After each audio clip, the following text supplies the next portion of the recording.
Hey everybody, it's hard to know what you can say original about Penn State that hasn't already been said, but then the students of Penn State step to the plate and give you a whole nother angle to go at this story. Behavior by students at Penn State yesterday, deplorable. Their ignorance really astounding and not gathering this.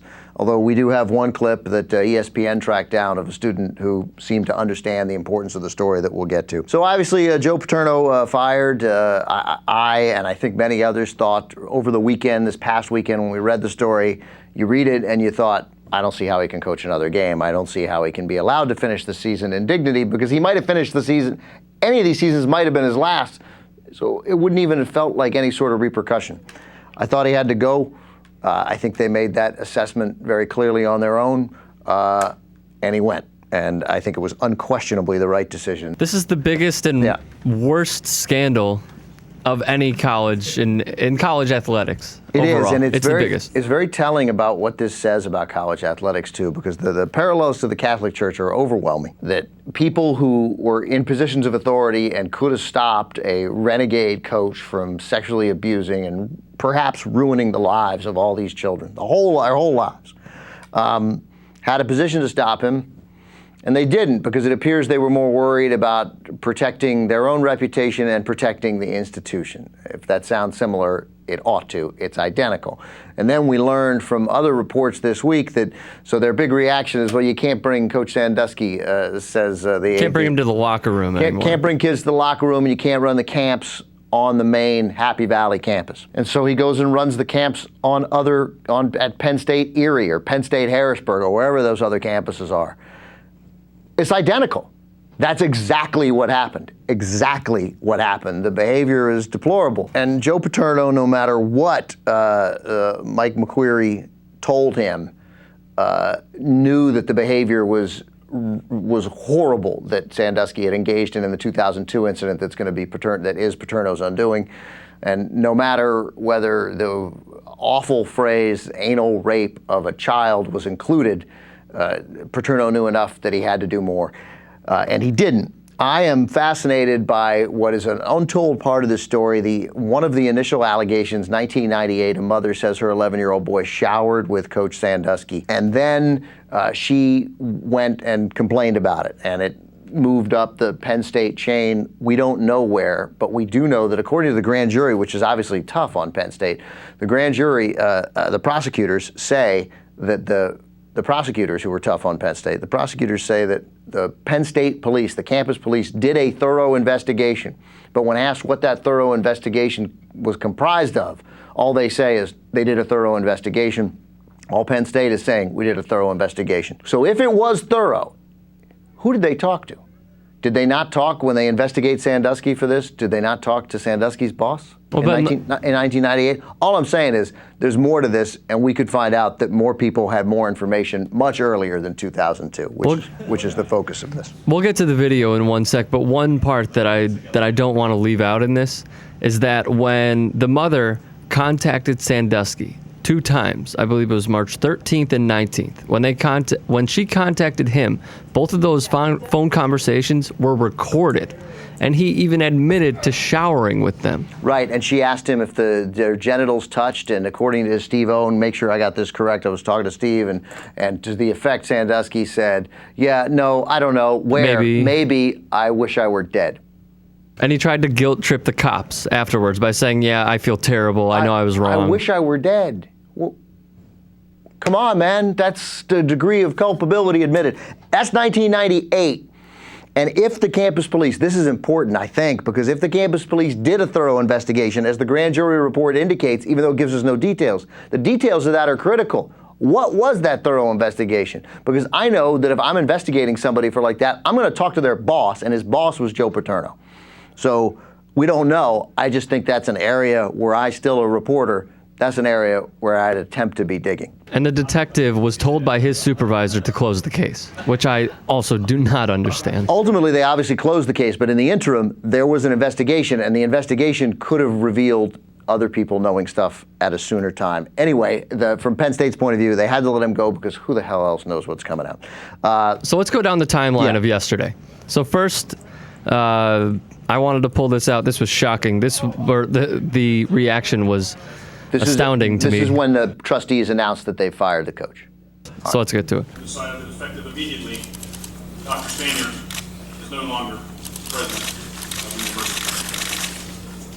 In addition, Joe Paterno is no longer the head football coach. Effective immediately. These decisions were made after careful deliberations and in the best interests of the university as a whole. Yeah. So you heard, I guess, gasp mostly from students, right? They were shocked. They were shocked. Paterno had found out, and I've read both things. I read that he had a letter delivered to him and that he got a phone call. Both say that that's how he heard about it first, but only 15 minutes prior to that did Paterno hear himself that he had been fired as the head football coach at Penn State. That's what was in the envelope, to say, hey, call them in 15 minutes. So the envelope was like, hey, give us a call, you're fired.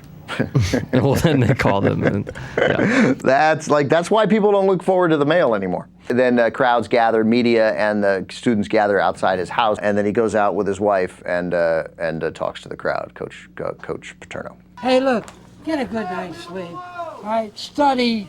All right, we still got things to do. All right, I'm out of it maybe now. A phone call put me out of it, but we'll go from here, okay? Hey, good luck, everybody. Hey, thanks for coming. What's this day been like for you? I love you, Joe. Thank you for everything. Coach.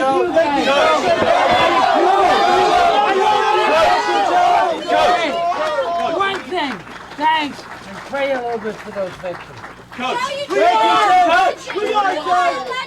are Penn State.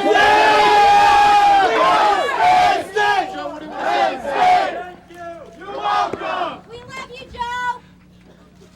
I love you, Joe. What did he say there at the end with the fist bump? We are Penn State. That's what I thought. Let's be honest. He's not the easiest guy on the planet to understand. Black power. Okay, so then, by the way, his wife, Sue, who was with him, she said during that press conference, she said, "You're all so sweet. I guess we have to go beat Nebraska without being there. We love you all. Go Penn State." I'm not 100% sure they quite understand what's important here as opposed to the game against the Big Red. And then a microwave truck, a news van. Why on earth the media, which seems to me that spent 46 years sucking up to Joe Paterno. I got it. There was no real reason to do otherwise. They tip over a news truck. This is violent, aberrant behavior. Penn State students should be freaking ashamed of themselves for not understanding what's important. Who cares who coaches against Nebraska? Who gives a crap?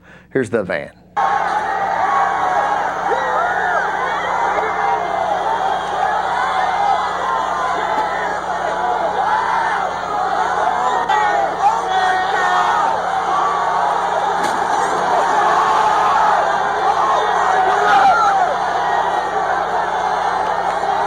Idiots. Idiots, idiots, idiots, idiots, idiots. They should be so lucky that somebody didn't get, or they're lucky that nobody got hurt. It's horrible. And that mob violence there, it's freaking ugly. It's so lucky nobody got hurt. It's despicable behavior by those Penn State students in light of what is an actual tragedy, not the end of Joe Pa's career, which is obviously unfortunate. So let's play some of that video of the cops with tear gas. I guess you got to do. Look, I don't know. Obviously, there needed to be cops there, and in fact, it seems like they were fairly well prepared. I don't know, but it seems like they made this decision, and they said there were 50 cops in riot gear sort of awaiting reaction. So they knew what was coming here, and obviously you needed cops there because, as I said, this was mob violence. People were out of control, and easily people could have gotten hurt. And if that dispersed the crowd in this situation, then I'm all for it. This is not a peaceful, fun demonstration. This was tipping over a car. So, I got it. As long, whatever. You hate to see campus police use tear gas against students of the campus, but this particular instant, maybe it was okay. I don't know. I'd like to think there was another way to do it, but what do I know? I'm not involved in crowd control. So then we have a couple of kids who did some talking here too, and Penn State's got a lot of students, 40,000 undergraduates. This is, I hope, not emblematic of how they all feel, but here are a couple of morons. When the country looks at this, that you're out here protesting this way. Why are we protesting? What about? Reno! What about the victims? Why is the news all about Joe Paterno and not the kids? It's the media who singled out Joe Paterno. The media never talked about the kids. They made him look like the freaking villain. True. You call him a legend, treat him like a legend. Do you think he'd want you to be doing this, though? No.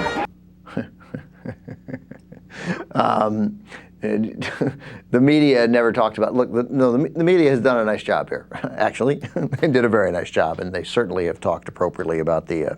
I mean, you can't. There's no amount of talking about the victims in a story like this that's appropriate. This is potentially life-ruining for these children. I mean, and being able to lead a successful, happy life is going to require some serious work for these kids involved, and I hope that. And I hope they can succeed with the least amount of work possible. So, these kids now trying to defend Joe Pa by blaming the media. Everybody loves to blame the media. That's why they flip the van. And then I love the question, do you think he'd want you to be doing this? No. Well, then why are you here, doofus? Let's go to kid number 2. Is this the smart kid? Nope. Oh, okay. So, yeah, another doofus. Joe Pa's not the one who should be taking the fall for this. Save Joe Pa! That guy doesn't even seem as drunk as Rick Perry does.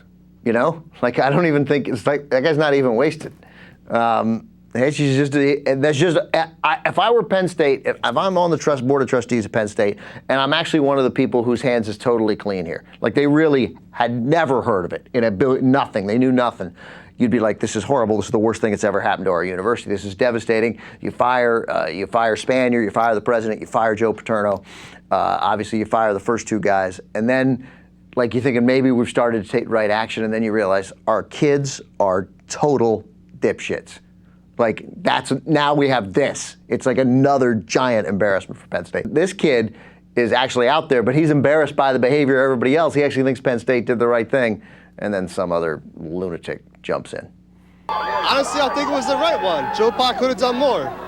It's a terrible situation, but he should have done more. There's a lot more that could have been done about the situation. It's terrible.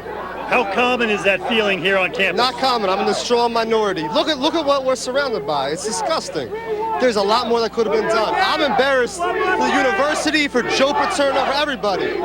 It's a shame. It's a shame that he has to go on this note, but at the end of the day, there's a lot more. How are you going to say that? There's a lot more that he could have done. Joe Pa should be here till the end of time. Disgusting. Why do you say it's disgusting? Joe Pa should be here for life. For life. There's a lot more that Joe Paterno could have done as the face of not only this. How badly does the reporter want to take the microphone and just go like this? Just that kid's like, he's at perfect height for just getting wrapped in the face with a microphone. Joe Pa for life! Almost.